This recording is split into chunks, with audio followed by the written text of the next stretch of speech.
Veg pulao ఫంక్షన్లో మాదిరిగా రుచిగా రావాలంటే ఏ విధంగా వండాలో ఇప్పుడు చూపిస్తాను. నేను కుక్కర్లో చేసుకుంటున్నాను. మీకు లేదంటే రైస్ బౌల్లో అయినా లేదంటే రైస్ కుక్కర్లో అయినా చేసుకోవచ్చు. కుక్కర్లో చేసుకుంటున్నాను నేను.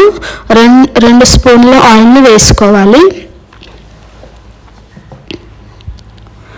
ఆయిల్ వేడెక్కిన తర్వాత 1 టీ స్పూన్ నెయ్యిని వేసుకోవాలి.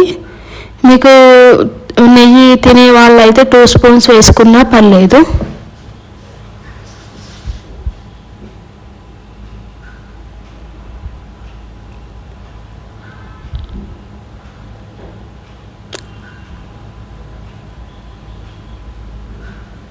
ఆయిల్ నెయ్యి వేడెక్కిన తర్వాత అందులోకి 2 యాలకులను వేసుకోవాలి.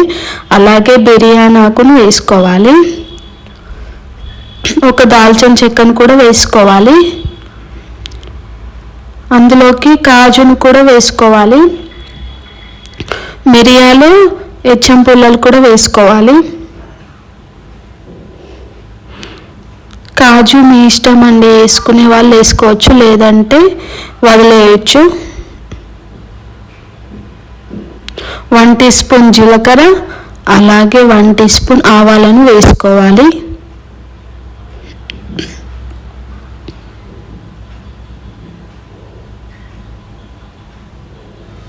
1 టీ స్పూన్ శనగపప్పును కూడా వేసుకోవాలి.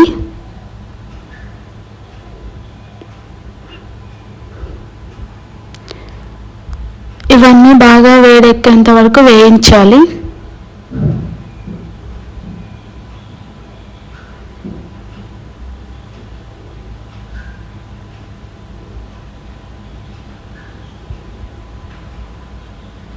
స్పైసెస్ వేగిన తర్వాత అందులోకి 1 ఆనియన్ని కట్ చేసుకొని వేసుకోవాలి.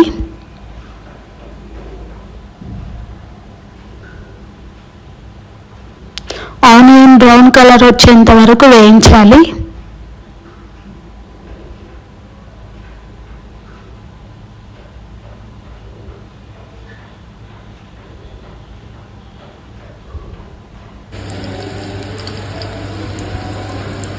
ఆనియన్ వేగిన తర్వాత అందులోకి ఒక బౌల్లో బీన్స్ని వేసుకోవాలి. దాంతోపాటు ఒక ఆలూని తీసుకొని ముక్కలా కట్ చేసుకొని వేసుకోవాలి.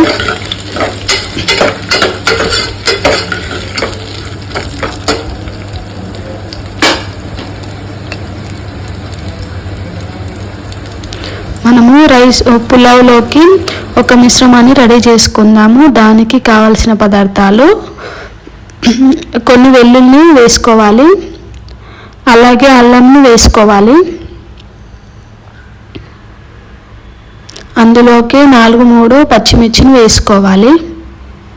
దాంతోపాటు పుదీనాను కూడా వేసుకోవాలి. అది మెత్తగా అయ్యేంత వరకు మిక్సీ బట్టి తీసుకోవాలి. ఆ పేస్ట్ని పులావ్లోకి వేసుకోవాలి. వేసుకొని బాగా మిక్స్ అయ్యేంత వరకు కలపాలి.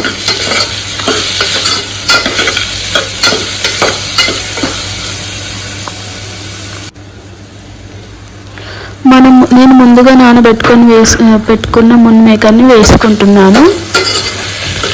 పులావ్లోకి మున్ మేకర్ వేసుకుంటే టేస్ట్ వస్తుందండి. రైస్కి సరిపడా ఉప్పును వేసుకోవాలి.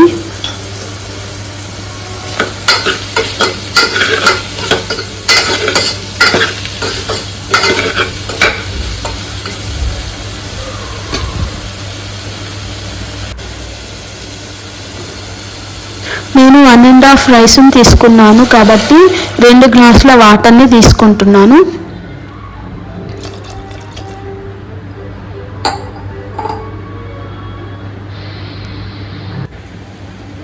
వాటర్ బాయిల్ అయ్యేంత వరకు వేడి చేసి బాయిల్ అయిన తర్వాత అందులోకి ముందుగా నానబెట్టుకున్న బియ్యాన్ని వేసుకోవాలి. బియ్యాన్ని నానబెట్టుకుంటే రైస్ అనేది పొడి పొడిగా వస్తుంది.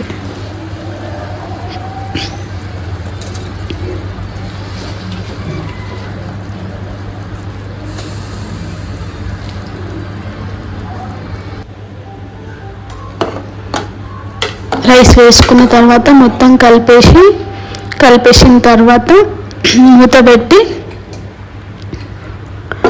2 విజిల్ వచ్చేంత వరకు స్టవ్ పైన ఉంచాలి.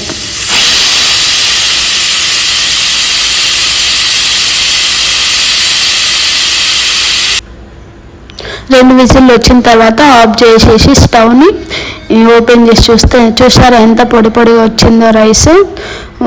ఫంక్షన్లో మాదిరిగా టేస్ట్ కూడా అలాగే ఉంటుంది. మీకు నచ్చితే ట్రై చేయండి. అలాగే లైక్, షేర్, అలాగే సబ్స్క్రైబ్ చేసుకోండి నా ఛానల్ని.